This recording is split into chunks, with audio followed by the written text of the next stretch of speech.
Jody here from Oregon E-Bikes, and I'm super excited to introduce you guys to my guest of the hour today, Megan Ramey. I actually first laid eyes on you, Megan, when you were riding your Urban Arrow around town, and this was a few years ago before, e-bikes were commonplace and before bike community was really catching on around here. So I did a triple take because, first of all, it's a unique bike. It's got the front loader. It's just, you looked very comfortable and European, and it was really inspiring for me, actually. And since getting to know you, it's been even more so. Megan's been leading the way for a lot of, getting kids on bikes, getting infrastructure in place. You can check out her website, Bikabout, and it's just a really cool thing that you're a part of with the movement. And so I wanted to get you all in the conversation with Megan on what are some of your tips to go from riding for exercise or for leisure and actually use that as a vehicle replacement too. I tend to call this, and I did not invent this term, when we're talking about how to ride and with vehicles, we call it the workshop on how to swim with sharks. And so it's like, if you think about it, if you took a workshop on how to swim with sharks, the whole concept would be like, okay, you need to be in a metal cage, or you need to be swimming away from the sharks. That sounds so fun. And so my first pointer is your route really does matter. And so typically when people think, when they get scared of riding with traffic or vehicles, they think of the way they drive. And they're thinking of biking on the same streets that they're driving in, and it's daunting to think of biking in the same area. So what my first suggestion is, number one, is to check out if you live in a bicycle friendly community, which is certified by the League of American Cyclists. Check out their website to see if there's actual good bike infrastructure, because sometimes there's a whole hidden network of bike lanes and neighborhood greenways that you don't even know about. Step two is look at Google Maps, and Google Maps has a biking layer that you can turn on just like satellite view, and you can see the dark green lines, you can see the whole bike route. And I would say plan your route on those. And sometimes it can be deceptive in terms of the level of comfort, but it's a good starting point.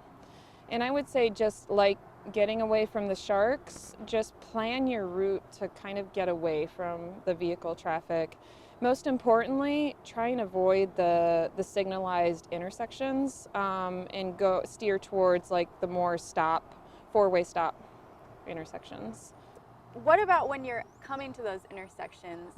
Walk me through just those basic signals as a biker that you'll use as you're essentially acting as a vehicle. Just go slow. I mean, I know it's hard to on an electric bike because they're so much fun, and or a regular bike, but I like to call it act like you don't really have brakes. And so don't rush to get to an intersection just to stop and clench on your brakes, but more so just take your time getting to an intersection, look around, and you can actually, I call it the spidey sense, where you start to notice 5 different things happening at once, and that really helps get your mental clarity going. In Oregon, it is now legal to stop yield, where when you're approaching a stop sign, you can slowly roll through that intersection if there's no person walking or driving that is beat you to it. Sometimes it makes more sense to not have to put a foot down. It's great for both a safety perspective and just facilitating better flow through our streets.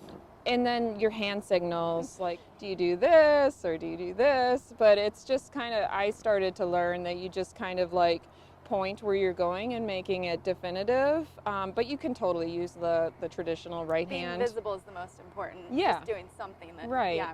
And just being dependable is not stopping suddenly, not just darting left or right. And how about, in those routes where you may not be able to avoid a highly trafficked street for where you're going, do you find that acting as a true vehicle, car vehicle at that point, and being, you know, with traffic in the center of a lane or being over on the shoulder?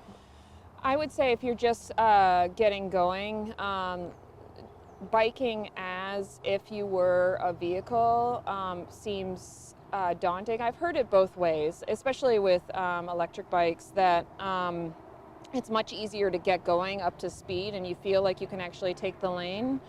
And we call it taking the lane because you're essentially forcing, when there's an absence of a bike lane, the cars will be kind of biking or driving with you. But that seems really daunting to somebody starting out. The biggest thing is staying away from what we call the door zone, which is when parked cars are on the side of the road. It is a terrible crash waiting to happen when somebody, not all Americans know to open their car door with their right hand, which forces them to look behind them. It's called the Dutch reach. I would say leave at least like 5 feet of clearance between you and the parked cars. I like your analogy of the sharks, although I think a lot of what we've talked about so far is the fears and the trials and tribulations of bike commuting. But let's end on a high note before we go out to ride too. Yeah. What, with all of that, you know, and I feel like I've experienced that too with the intimidation, but then what keeps me going is the joy of it all. Yes. And just how wonderful it can be to not only park your car, but then be on your bike more every day. And so speak of your highlights a little bit too. I would say, by and large, the biggest highlight for me is the convenience of controlling when you want to leave and when you want to arrive at your destination. And don't discount the fact of like it being a door-to-door journey. You like leave your house, you get on your bike, and you like can pull right up in front of the other door. The second is just the random interactions that you get, and it's like both human to human interactions of seeing people stopping and having a whole conversation that you weren't intending to have, or just waving to people, or hearing the birds like chirping. Right now it's spring and you're like seeing all the flowers popping and it's like this giant fireworks show on the street. Like, it's all those like random little interactions that you don't get in a glass container, glass and steel container that I refer to as a car. But it's really like, it's so much more of like a beautiful experience. But then you have the health. I mean, you feel so much more awake and present throughout the day. And yeah, it's all those little carrots that will start to overcompensate in your brain, and you figure out the how to process your fear and how to avoid I call it the bike friction. But yeah, the joy definitely outweighs the friction. So. Well, I'm inspired by you as I continue my journey for bike commuting. But so thanks for joining us, and I'm actually really excited to get out and ride with you. Yay. So let's hit it.